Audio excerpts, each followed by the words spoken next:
Hello everyone and welcome back to week 2 of Skill of the Week. In today's lesson, we are going to be looking at dividing whole numbers with 2 and 3 digit divisors, as well as division patterns with 0. And I just want to go over just some general terminology that you need to know for division. So let's get started. Okay, so the first thing that you need to know is, a lot of times I've noticed just from teaching 5th grade, but I have heard it in the older grades where, you know, when you're dividing, someone will refer to a number as like whatever number is in the house and not the actual name. So I just want to go over what is a divisor, what is a dividend, and I'm sure you all know what a quotient is. Your dividend is the number that is being divided. That's the number that you're breaking into smaller pieces. That's your dividend. That's the number that's in the house. And then the divisor says how many parts you are trying to break the dividend into. So for example, if I have, like 16 chicken nuggets and I want to put them into groups of 4, my dividend is 16 because that's what I'm starting with. My divisor is 4 because that's how many groups I want. My answer is always the quotient. So when you have a division problem set up like this, your dividend is in here, your divisor is outside, and your quotient is right here. If you're doing like a typical, how you would write it out with the division sign, your dividend comes first, and then your divisor, and then your quotient. I always remember that, like, if you were writing this in ABC order, dividend comes before divisor and quotient. Like, this would be written in ABC order, dividend, divisor, quotient. You can never really say that the dividend is the larger number because any numbers can be divided. It doesn't matter if your dividend is bigger or smaller, a decimal, a fraction, whatever. You can divide any 2 numbers always. So that is this way. Remember, dividend, divisor, quotient in ABC order. And then when it's written as a fraction, because you know that fractions are division, your dividend is on top. That's your numerator. Your denominator is your divisor, and your quotient is your answer. Okay, so make sure that when you are referring to numbers in division that you are using the terms dividend, divisor, and quotient. Okay, so the first thing that we are going to do today, which should be a review from previous grades, yikes, is division pattern. Okay, so, and I know you have this on an IXL. So obviously, you know, 4 divided by 2 is just going to give me 2. So if I have 40 divided by 2, sorry, I just want to change markers. Obviously, I know that you know that in your head, but what I always do is I underline my non-zero digits. So I know that 4 divided by 2 is 2. And since I have 1 0, I'm going to bring that over, and that's going to be my answer. Same thing. So over here, if I have 400 divided by 2, and again, I know you can do these mentally. I just want you to know, just a trick. So I know 4 divided by 2 is 2. I have my 2 zeros, so I'm going to bring them over here for my answer. It's going to be 200. If I have 4,000 divided by 2, again, I'm underlining my non-zeros. 4 divided by 2 is 2. And then I have 1, 2, 3 zeros, so there's going to be 3 zeros in my quotient. I just switched up with different numbers. So if I have 24,000 divided by 80, I have 24 divided by 8, which is going to give me 3. Now, this is a trick. I'm sure you remember it, but it's how I always remember. So I have 3 zeros here and 1 0 here. So I always say this 0 and this 0 will cancel out. I'm going to take my 2 zeros here, and I'm going to put them in my answer, which is going to give me 300. So same thing over here. If I have 360,000 divided by 600, I'm underlining my non-zeros. So 36 divided by 6, I know is 6. And I have 2 zeros here, so I'm going to cancel. These are going to cancel out these 2. And I'm left with 2 zeros. So there's going to be 2 zeros in my answer. My answer is going to be 600. For this one, now this is something that I always find people do. 5, you're going to underline, but 5 doesn't go into 1. It goes into 10. So I have to underline 10. 10 divided by 5 is going to give me 2. I have 1 0 here, 1 0 here. They're going to cancel out. And I have 1, 2, 3, 4 zeros. So would be 20,000. So this is probably a little bit of a review, but I just want to go over that before we get started. Okay. Division time. Okay, so remember, this is my dividend and this is my divisor. So when I start dividing, I'm going to look at my number 21. I'm going to say, does 21 go into 5? It doesn't. So you either put usually an X or you put a 0. I'm just going to put an X.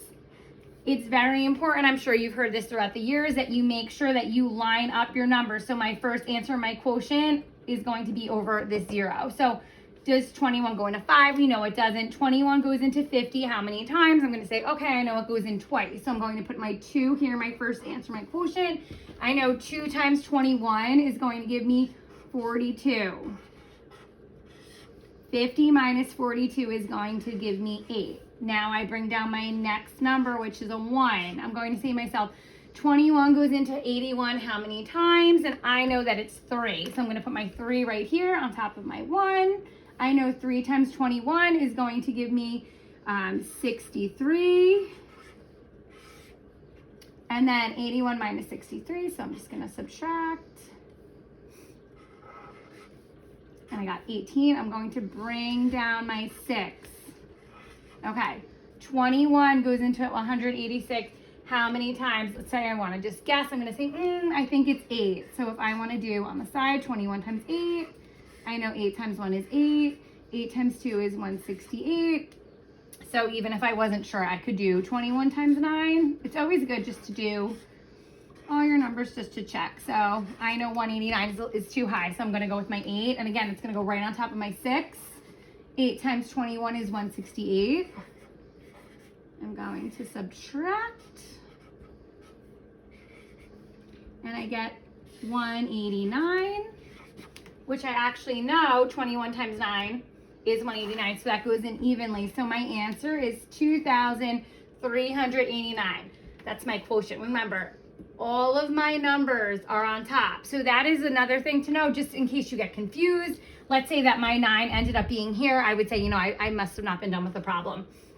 All right, we are going to come over here, and I have 51,168 divided by 12. So I'm going to say, how many times does 12 go into 5? It doesn't. I'm going to put an X. How many times does 12 go into 51? I know that that would go in 4 times, because I know 12 times 4 is 48. And I know 51 minus 48 is going to give me 3. And then you bring down your next number. Remember, you can only bring down one number at a time. 12 goes into 31. How many times? It goes in 2 times. 2 times 12 is going to give me 24. And I'm going to subtract, and I'm going to get 7. I'm going to bring down my 6. I'm going to say, how many times does 12 go into 76? And I know it goes in 8 times, because, oh no, sorry, I did not mean to say 8. I meant to say 6. I'm very sorry. I know that 6 times 12 is 72. And 76 minus 72 is going to give me 4. And I'm going to bring down my 8.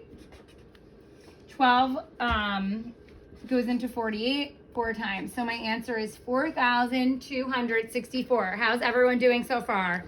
Good? Everyone's following along? All right. So I am going to do this one. I want to have you press pause. I want you to try and do this. Remember, you are dividing your divisor into your dividend. Your answer is your quotient, but make sure you're lining everything up. Press pause, and then we'll go over it. Okay, everyone, welcome back. All right, so I'm going to say 49. Does it go into 1? No. 49 into 10 does not go into 10 either, so another X. 49 into 101, I know that's going to go in 2 times. If you want to check on the side, I'm going to go 49 times 2. I know 9 times 2 is 18. Carry my 1, I got 98. So I'm going to put my 2 up here. I'm going to subtract 98, and I know that 101 minus 98 is going to give me 3. I'm going to bring down my 3. Okay, so when you're in a situation like this, so 49 does not, I brought down my 3, okay? 49 doesn't go into 33. That does not mean that I can bring down another number. All that means is I'm going to say 49 goes into 33 0 times, because it doesn't go in. I'm going to put my 0 up here. 0 times 49 is going to give me 0, so I'm going to subtract. So obviously going to have 33, and now I can bring down my next number, which is a 5. So how many times does 49 go into 335? I'm going to tell you a trick when I have bigger numbers. I always say to myself, like, 49 is closer to 50, so I think of it as 5, and I would say, okay, how many times does 5 go into 33? And I know that's 6 times. That's how I do it when I'm trying to guess, so we'll try and see if that works. So 49 times 6, I know 9 times 6 is 54. I'm carrying my 5. 6 times 4 is 24 plus 5 is 294. So that's that. Can go up a little higher and try 49 times 7. 9 times 7 is 63. That would be 343. So that's too high. So it is going to be 6. I was right. So I'm going to put my 6 up here. 6 times 49 is 294. I'm going to subtract. 5 minus 4 is 1. 13 minus 9 is 4. And I'm going to bring down the 6. So I'm going to say 49. How many times is 49 going to 416? And I'm going to try, so like 5 would go into 41 8 times. So I'm going to try over here, 49 times 8. Oh, I'm running out of room.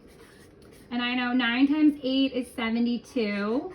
I'm carrying my 7. 8 times 4 is 32 plus 7 is 392. So I'm going to do 8. 8 times 49 is 392. I'm going to subtract. 6 minus 2 is going to give me 4. And then 41 minus 39 is 3. So obviously there's 2 ways to do your remainder. This is my remainder. I have nothing else to divide. I'm writing it. So we don't do, obviously now in the older grades, I know when you were younger, you used to do the R. When I'm in 5th grade, I always tell my class, no more with the remainder.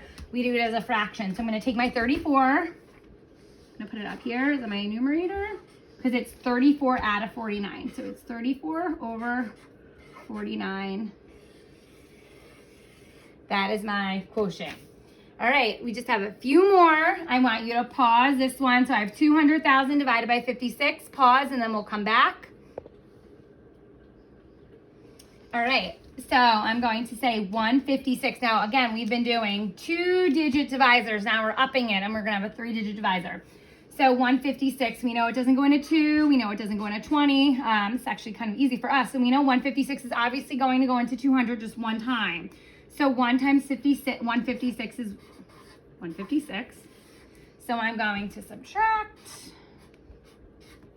regroup. I know 10 minus 6 is 4. 9 minus 5 is 4. So I have 440. I'm going to say, how many times do I think that goes in? We'll try, let's just say we want to try to do 3 times. So 156 times 3. 6 times 3 is 18. I'm carrying the 1. 5 times 3 is 15 plus 1 is 16. Carry the 1. 3 times 1 is 3 plus 1 is 468. It's a little too high, so we're just going to do 156 times 2, which is going to give us 10, 11, 312. So I'm going to put my 3, again, right on top. So I have my 2, and I'm going to subtract 312. 10 minus 2 is 8. 3 minus 1 is 2. 4 minus 3 is 1. So I have 128. I'm going to bring down my next 0. So I have 1,280. I have a big number. So again, I'm going to do my trick that I did before. So like 156. I'm going to round this to 2. So I would say like 2 would go into 12 6 times. So let's try 156 times 6. So 6 times 6 is 36. I'm going to carry my 3. 5 times 6 is 30 plus 3 is 33. 6 times 1 is 6 plus 3 is 9. So I have 936. I think I could go a little higher. So I'm going to try 156 times 7. I'm going to actually put it up here. I have so much multiplication. 6 times 7 is 42. I'm going to put my 2 and carry my 4. 7 times 5 is 35, plus 4 is 39, carrying my 3, and then 7 times 1 is 7, plus 3 is 10. So I have 1,092, and I would say, can I go higher? What do you guys think? Should we try it? All right, so I'm going to do 156 times 8. 6 times 8 is 48, carrying my 4. 5 times 8 is 40, plus 4 is 44. 8 times 1 is 8 plus 4 is 12. So I have 1,248. So I could have done it. So put my 8 here. 8 times 156 is 1,248. You just did a lot right there. So 10 minus 8 is 2. 7 minus 4 is 3. So I have 32. And I'm going to bring down this 0. And I'm going to say, how many times does 156 go into 320? I know from all this math that I just did that 156 goes into 320 two times. And I know 2 times 156 is 312. So 320 minus 312 is going to give me 8. So I kind of ran out of room. So my answer is going to be, I'm going to write it down here. I'm going to have 1,282. My remainder is going to be my numerator and my fractions. And I'm going to do over 156. Okay, so that is it for our skills for the week. So what I need you to remember is, what is this number called? Right here. It is my dividend. This is my divisor, and this is my quotient. When you are dividing, make sure that you are very neat. You're lining everything up very in a straight line. I always say in a notebook, if you want to turn it sideways, just so you have all your work in the notebook lines, if you turn a notebook sideways, that helps. You have IXLs to practice, which all pertain to everything we just did. There's some on divisibility rules with zero, reciprocals from last week, as well as division. I look forward to seeing you next week. Have a good weekend. Bye.